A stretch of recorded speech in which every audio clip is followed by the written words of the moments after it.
ilahing Bung ilahing awi kena mastu Prawasidam awi kena mastu silat mring wang jagat karana sirang tondo kawisisaning bisana sono sinawung lan kula paestu masih lestantun lampahing Buddha jinantur tutur katelo tulo-tulat mrelabden paradya winursita apa paraming niskara karena giya tumiying jaman purwa Winisudotra ingkang dinama Dama pinardi tameng lalata mangke tekap pasarane Gopita talun renggeng pralambang matumpa-tumpa marama panggung sang muring kata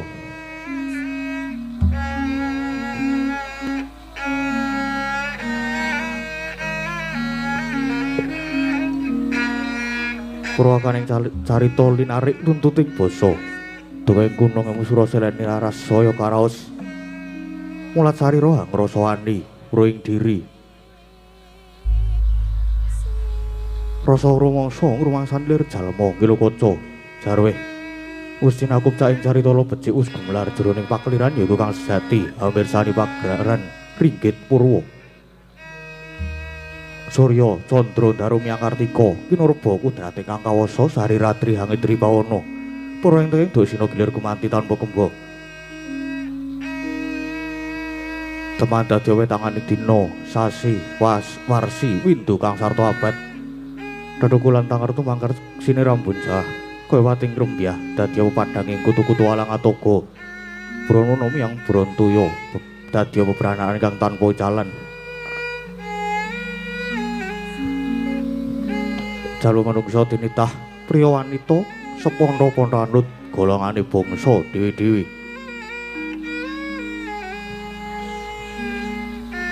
Anegari Pundita ingkang kae padi dasa purwa eka marang sawijati linuwih dasa 10 purwa marang wiwitan senadyan kathah titahing dawa ingkang sinangga ing Wertiwi kinasuwaning ngakasa kinapiring samudra rajak sami anggana raras nanging datan kadya ingkang gineping dalu samangke yakti ingkang sinebat gumlaring negari Ngamarta ya negari Ngendaprasta ya negari Batana Kawarsa ya ing Cintokapura awan tresna kinarya kandha saratri mangke awit ngupaya negari 100 tarantuk kalih nadyan 1000 tan jangkep sadasa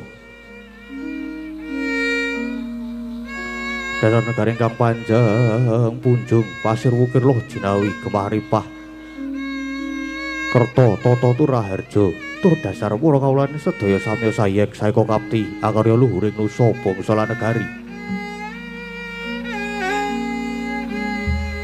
Duh negari Ngendaprasta kena winastan negara ingkang gedhe obore padhang jagate dhuwur kukuse jero tancepe ado marang kuncarane mula datan nawa mukal lamun nganggo wong tejane ngambar arum kontaping negari lah Siratawa ingkang jumeneng nata hambek bau dendha Anyakrawati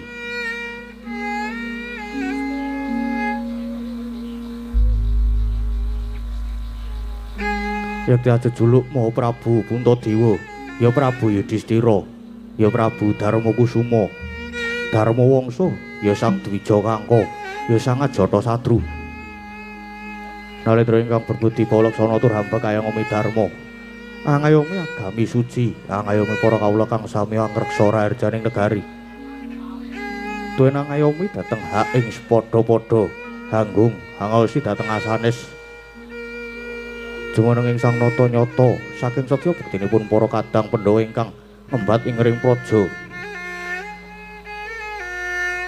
sapunggal semanten kawibawaning praja awit lamun tuk ginunggungon nadyan saratri tanpa pedote nujuri sajuga sang nata kepareng miyos tinangkil mungguing setinggil binaturata kadhep dening para kadang ngaglah yayah prayit ning kewuh tuhu menika pisanipun satriya ing Jodipati kekasih Raden Werkudara ya Raden Bratasena dene ingkang lenggah mabuka marigalu muka lir konjem Bantala tuhu menika pisanipun sang pamadya sadya ing Madukara kekasih Raden Harjuna ya Raden Janaka ya Raden Permadi datan katun wiswane satriya kembar kemanikan nenggena kula saha Raden Sedewa Dene ingkang pinangka tetingging para wadya warangka dalem Patih Handakawana kesambet pisanipun para mantri bupati nayakaning praja ambeh blabar panyayah samudra tanpa tepi. Mareka busananing para wadya tinon kadi panjraing puspita. Nalika semanten kagiat kadara wekasan nampi rawuhnya ingkang raka nata dwara wandering kawadaring lisan.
Sretenon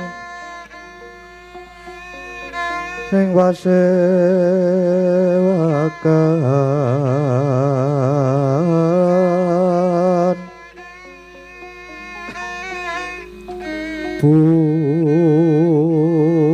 busana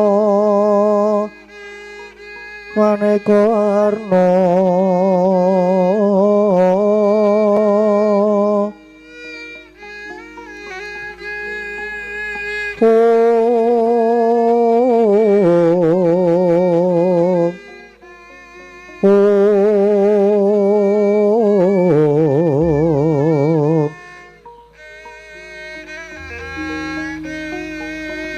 Jepak puspitengku dyono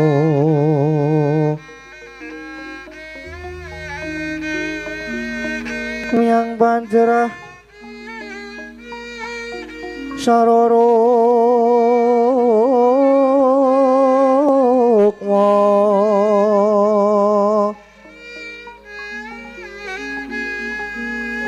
renggeng manik narata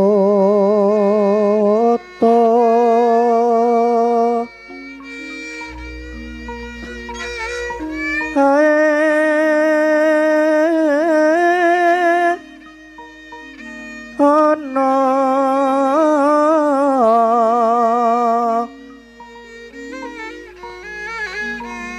opro prabanyo sumirat ora prabanyo kang sumirat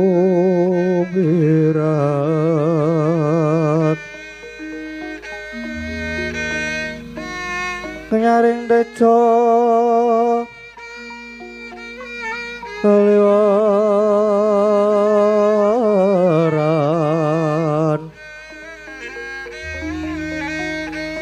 ler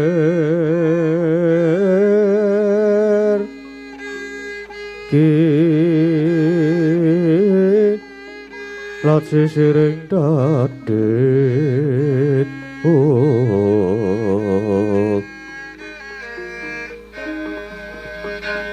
wimbo kakandam mrek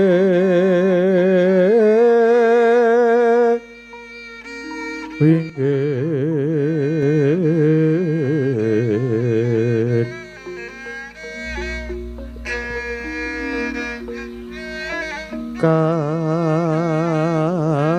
katiuping samirana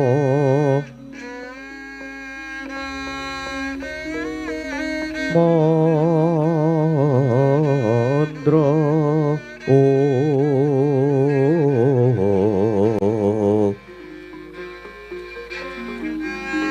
sawaran mangambar kungas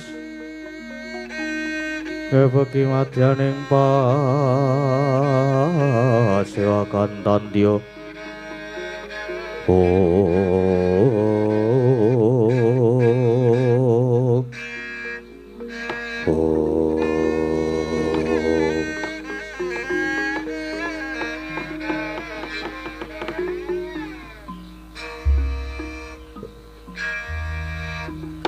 Duh iwang murbengrat mugi ambabarna pepajar duh jimat pepunden kula ing madya padha prapting dalahan Koko Prabu Indrawati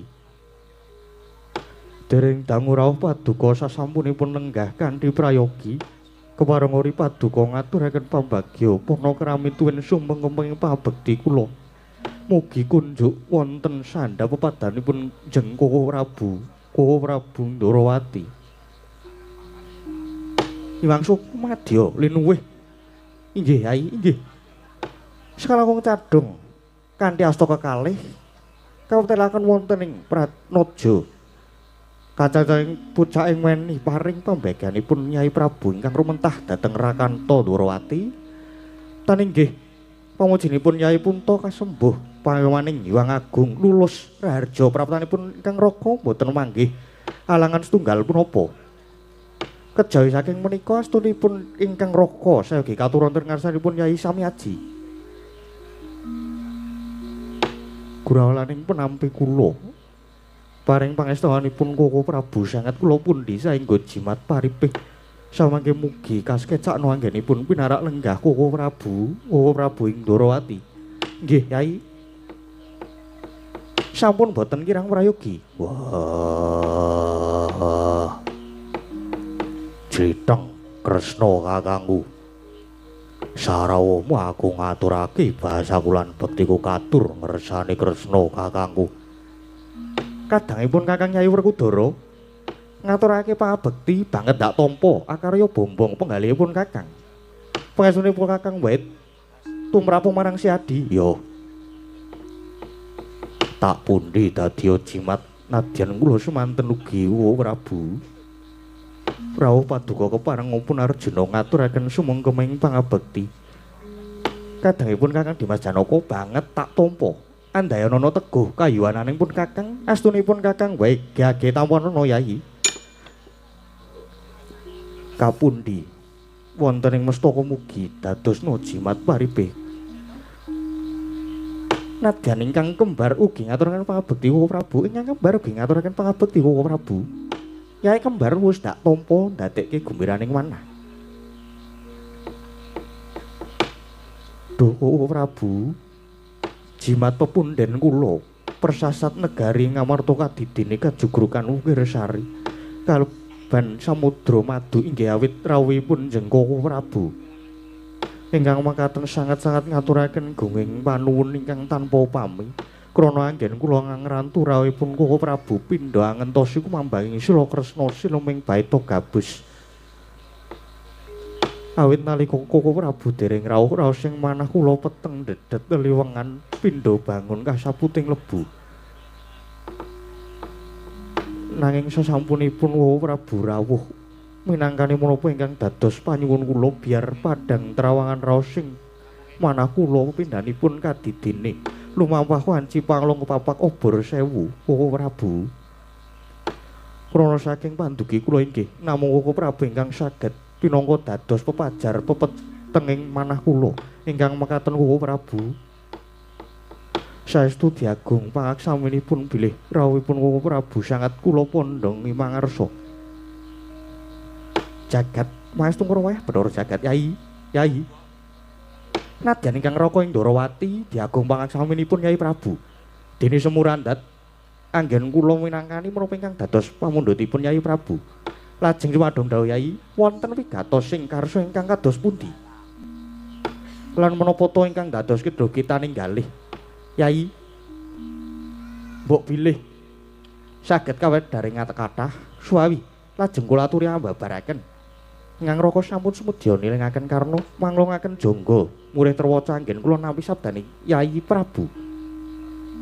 Nanging mbok bilih menika kaanggep wadi, monggo to kula dherekaken manjing wonten ing Datulaya rembakan catur netra kaliyan Kang Raka Yai. Yai sami aji Koko Prabu ingkang dadosaken pepetenging manah kula persasat suduk gunting tatu kalih. Sepisan sampun sawetawis trimadya candra tangkalenggan menika negari Ngamarta kados dene nampi welas ing Jawata. Awit kawontenan negari Ngamarta kalenggan menika persasat remeng-remu saratipun kados layu Koko Prabu. Negari Ngamarta ingkang sampun kaloka bumi ingkang subur, bumi ingkang loh jinawi, sida ingkang subur menika temah dayani para kawula sami manggih mulya tebih saking kasangsayan. Nanging Koko Prabu ing rikalenggan menika pinanggihipun malah dawah kosok wangsulipun.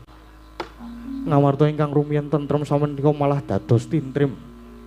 Ngamarta ingkang kundang nanging samenika malah kebak ing reh prihatinan penandang. Monggo saperangan ageng para kawula Ngamarta menika gesangipun kanthi srana olah tetanen garap bumi lak garuluku. Nandur pari Palawijaya lan sak panunggalanipun ingkang dayanipun saged murakapi tumrap bebrayan gung. Nanging Koko Prabu kalenggan menika para among tani samenika sami jerit reriyungan inggih labet samenika buminipun dados cengar sitinipun dados grasak para among tani nadyan sami nandur Nanging sauger wancinipun sami panen tumtu gagar wigar wurung kababar Kowo Prabu. Kepara tetaneman malah sami keparak ing ngoma. Mboten namung kalajeng kathah para kawula ingkang sami nandhang sakit. Kaping kalih nalika semanten kula naliti wonten ing gedhong pusaka mboten nginten jebul Kyai Jimat Pustaka Kalimasada. Kalenggahan menika malah murca Kowo Prabu. Menapa icalipun Jamus Kalimasada menika lajeng wonten sambet rapetipun kaliyan pageblug menika Kowo Prabu ing Ndarawati. Kula nyuwun dawuh sabda tama paduka Kowo Prabu. Andra ingkang puspita rum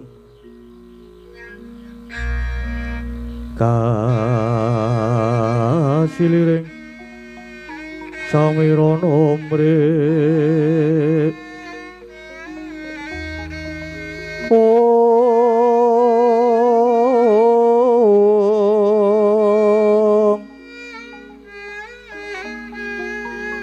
Sekar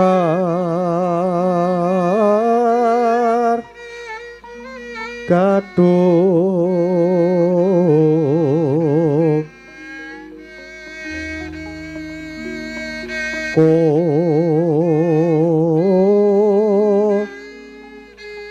Ngas Gandanyo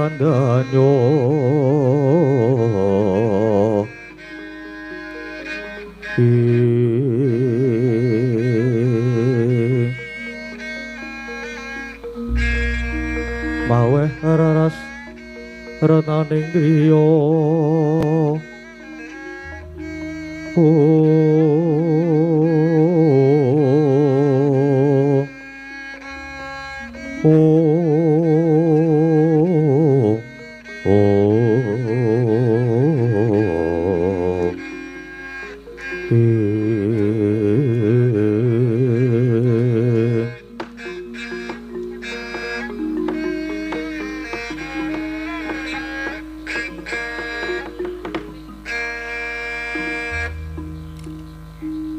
jagat mangstu ngrawayah Bathara Jagat.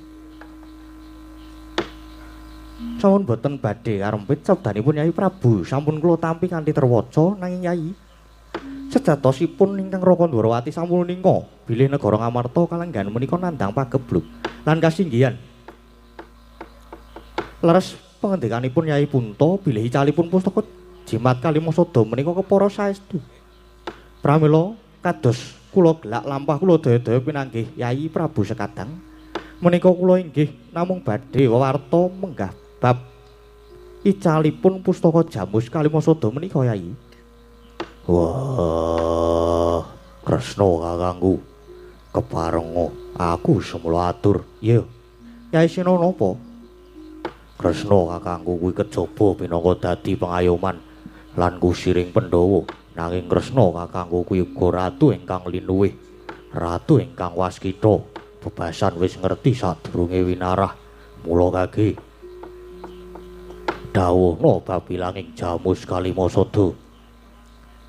Kuwi kepiye lan Kresna kakangku Godarbi Kaca Paisan gage diprisani ana ngendi langing Jamus Kalimasada? Ya Sena. Sejatinipun Kakang ya wis ngungak ana ing Kaca Paisan mungguh ilanging Jamus Kalimasada kuwi sejatine kepiye? Yen pancen mengkono, gage kandha. Saiki Jamus Kalimasada ana ngendi? Werkudara, piye? Bareng pun Kakang ngungak ana Kaca Paisan, Jamus Kalimasada kuwi sejatine ora murca, nanging ilang merga didusta dicolong dening Duratmaka Yai. Sigra-sigra yen permana kanca Sigra ngraketa nawang sesangka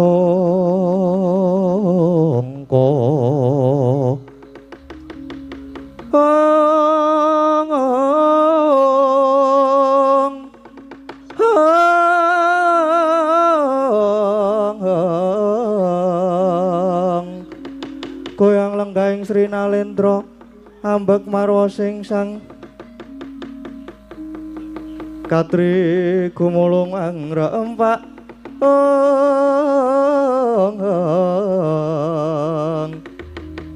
Katri gumulung angrempaing wadya gurupta gurureka kiri-kiri Borodo gororeka kiri kiri kumregut akut mangajab. Oh, wah, pustaka Jamus Kalimasada ilang dicolong. Ya mengkono Yai. Dicolong sing nyolong sapa? Wah, Gage paringa dawuh. Sena piye? Pun Kakang tak takon dhisik, umpama pun Kakang paring dawuh bab malinge kuwi mau sapa? Lan umpama kecekel banjur kepiye? Mestine wae banjur dihukum. Dihukum nganggo cara sing kepiye? Gumantung manut penatan agung apa manut carane Werkudara. Yen nganggo carane Werkudara, umpama malinge iso tak cekel mestine banjur tak pateni. Dasarmu apa? Kok banjur tak hukum pati? Yo. Mergo wani nyolong Jamus Kalimasada, mongko ilange Jamus kuwi wis njalari negara Ngamarta ketaman pagebluk. Temah akeh para kawula kang padha nandang lara. Tegese maleng kuwi wis gawe lelara lan tumrap Werkudara ora mawas mbuh malingi kuwi mau sapa utang lara nyaur lara. Utang pati nyaur pati kuwi tenan. Lahir batin apa ora Werkudara? Ya, lahir batin. Werkudara wis ora wang-wang, ora walang ati. Umpama malinge kuwi kawula gedhene, Nayaka Praja Ngamarta tetep tau kumpati. Nanging umpama malinge kuwi mau jebul isih keluargamu dhewe, tegese isih kulit dagingmu dhewe, apa kowe ya tegel ngukum pati? Wah, Kresna kakangku.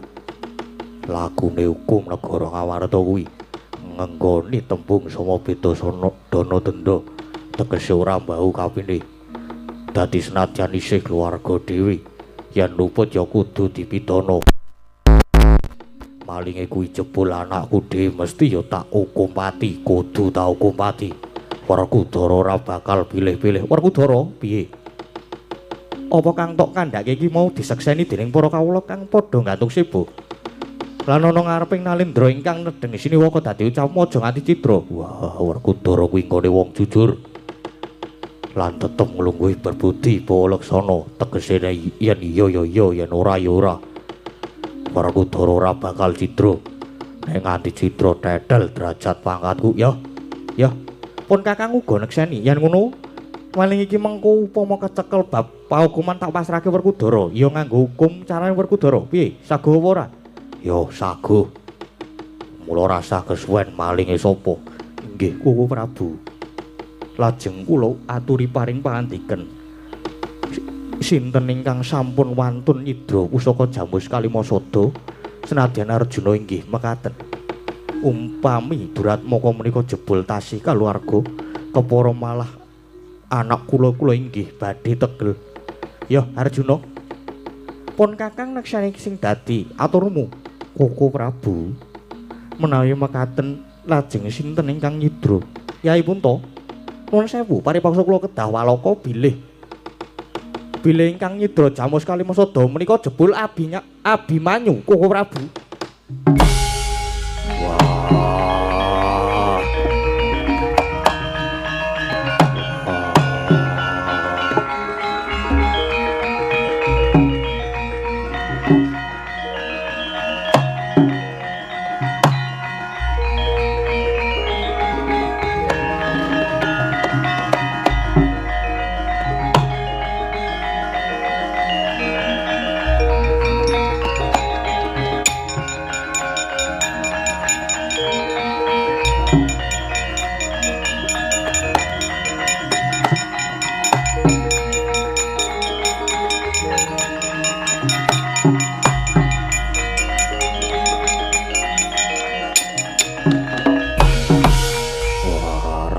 Kaya sinamber gelap bareng Kresna kakangku paring dawuh sing nyolong Jamus Kalimasada anakku Abimanyu. Wah, Kresna kakangku, apa ora kleru nggonmu dawuh kuwi? Mengko gek-gek lehmu nyawang ning kaca paesan kleru. Wah, ditileki meneh. Sena piye? Kaca paesan kuwi pusaka paringane dewa. Kejaba saka kuwi pun Kakang iki ya waskita dadi ora bakal kleru penyawangku. Nanging kok kaya ora tinemu nalar. Abimanyu, anakku kuwi bocah utama bebudene, ora nate tumindak ala, tansah njunjung derajate wong tulan gedhe lelabuhane tumrap negara. Wah, kok iso dadi maling ngono kuwi kepiye? Sena, piye? Nadyan mengkono, Abimanyu kaya isih kesandhangan badan wadak lan kulit daging tegese ora bisa wal skoina lali salah lan apes. Kala mangsane ya kadunungan murka elinga Yai, sak beci-becike wong ki mesti ana alane, sak ala-alane wong kuwi ya mesti ana becike. Dadi lumrah yen Abimanyu banjur gelem tumindak kang kaya mangkono mau. Gelem tolong jupuk Werkudara. Wah, jlamrong. Lemu mulang anakmu kepiye kok iso dadi maling? Wah, Abimanyu saiki dadi maling lemu mulang anakmu ki kepiye? Wah, Koko Prabu. Kula kapejahana kemawon. Ingkang rayipun Arjuna kula sampun boten pantes gesang wonten Madyapada. Sampun sisip anggen kula ngglontah dhateng anak kula piyambak. Monggo Koko Prabu. Kula aturi ngunus patrem mejahipun Arjuna. Werkudara, kok kowe isih nang kono iki kepiye? Wah, bingung aku isih durung percaya nek maling iki Abimanyu. Aku kudu kepiye? Aku arep tok dawuhi apa? Lho, aku ora dawuh. Nanging Kresna ki ngugemi ucapmu. Lan aku mau pasrah karo Yai Sena umpama malinge kecekel bapak hukuman nganggo carane hukum Werkudara. Ya ora? Ya. Kowe ya wis aguh, ya apa ora? Ya. Mongko saiki ya wis genah malinge Abimanyu. Mangkat ora? Wah, ora weh. Nek saguh ya saguh nyekel Abimanyu. Nganggo hukume Werkudara, Abimanyu kudu dihukum pati. Nek kowe nyelaki tegese bakal tetel jiwa kasatriyane Werkudara. Malah ora mung Yai Sena, Arjuna yang ngono. Anakmu wis keluputan gede. Anake dadi maling kok wong tuane malah mung meneng wae ora gelem ngajar. Wah, jlamprong mangkat.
Persasat sampun pepes bayu kang tapis inggih awit paduka inggih awit dawuh paduka bilih icalipun Kyai Jimat Pustaka Jamus Kalimasada dipun cidra kalian yoga kula pun Abimanyu.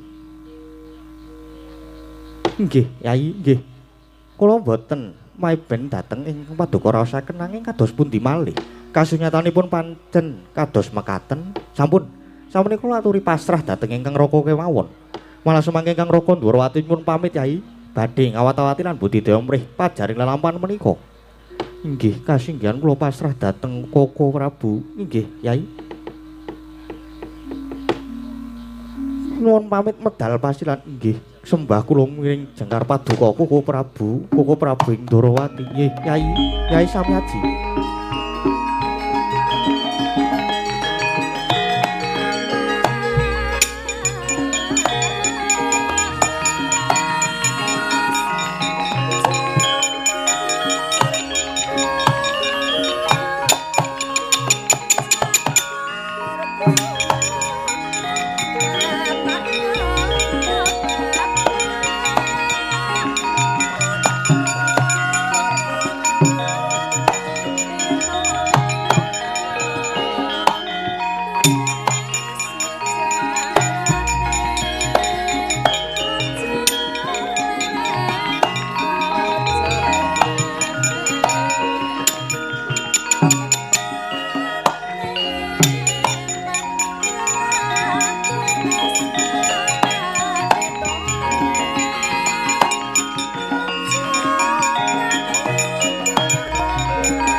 keparang ngunjuk atur wonten ngersanipun Koko Prabu, mbok bilih lepat diagung pangangsaminipun jeng Koko Prabu.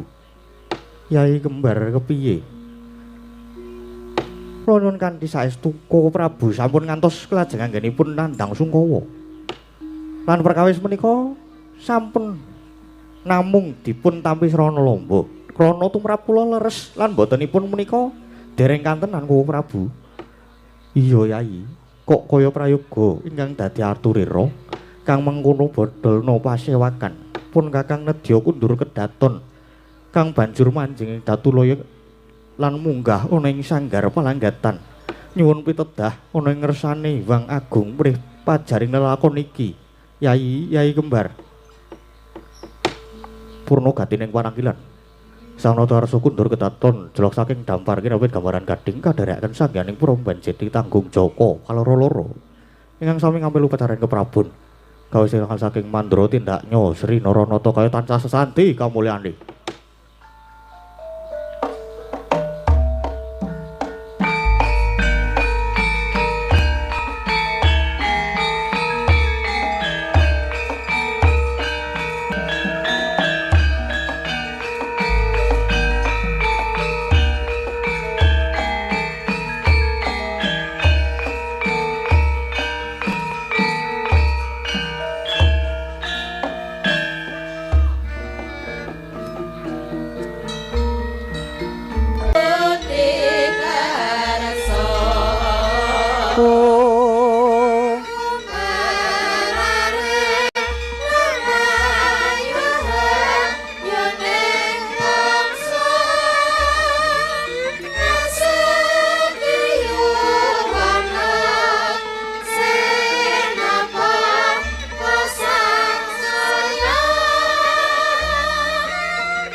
Nggih, matur sembah nuwun.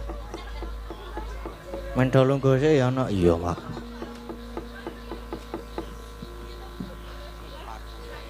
Ya wis. Iya. Limbukan. Jam piro iki? Isih jam 10. Kok gasik? Heeh.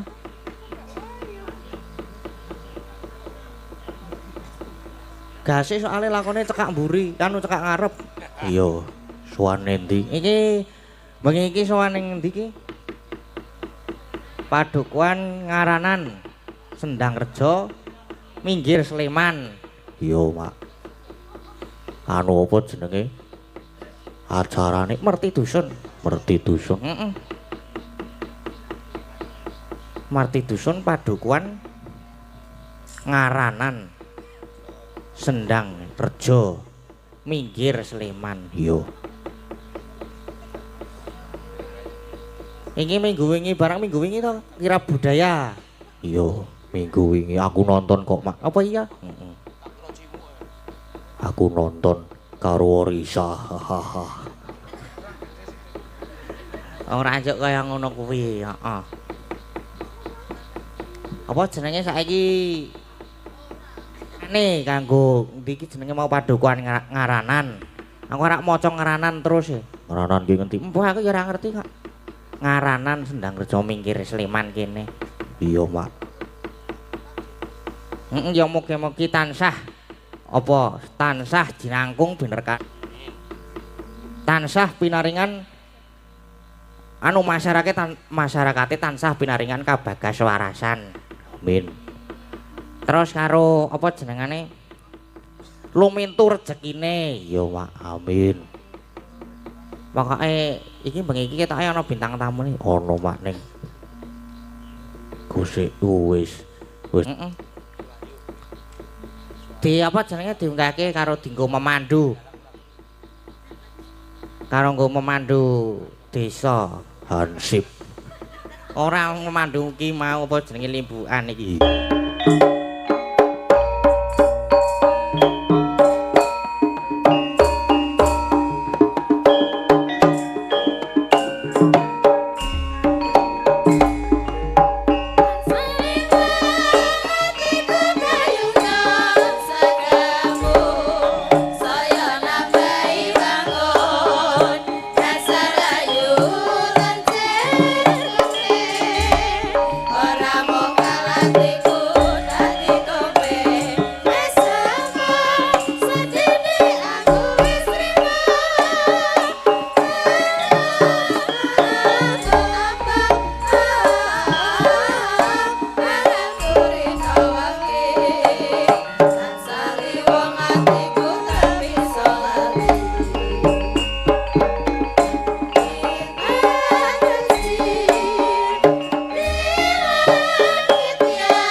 Ayo terus Mas. Terus Mas.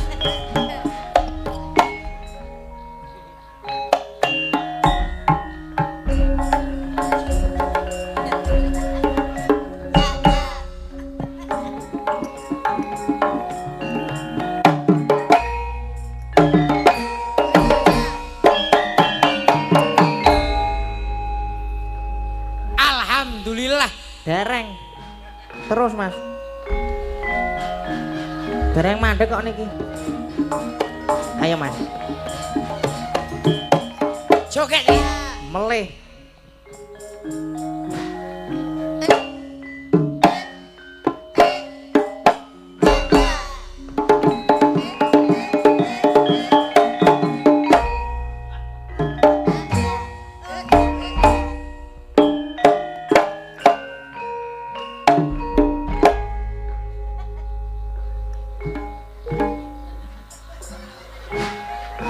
Mas, Pripun? warga laras. Pripun, Jos? Ya jos ora gelem mandeg.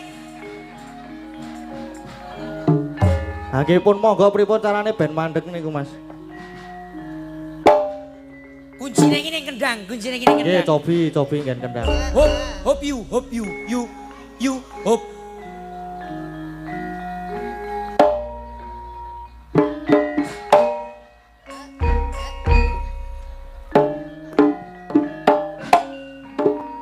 Suwo. Nah.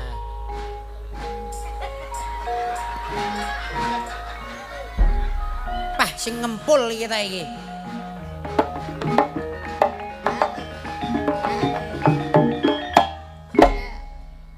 Dador kowe ora ngerti kok. Samsum. Wis.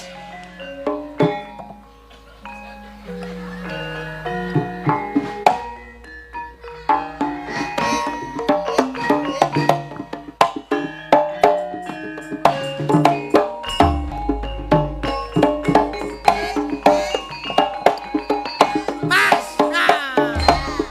Mas. Biar.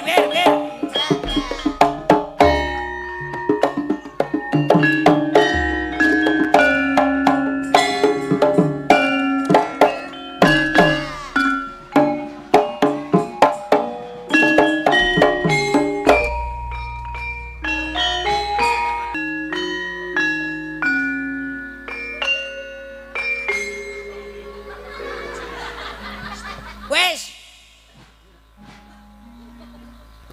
Slentem iki ngopo dadak urip barang iki lho. Slentem. Pah angel wis. Mas.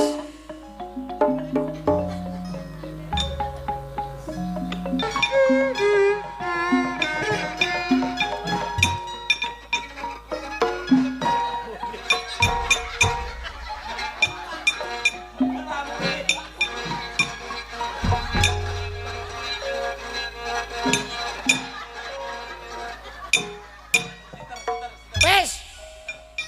Kene cah lulusan isi sih. Isi bolu aku.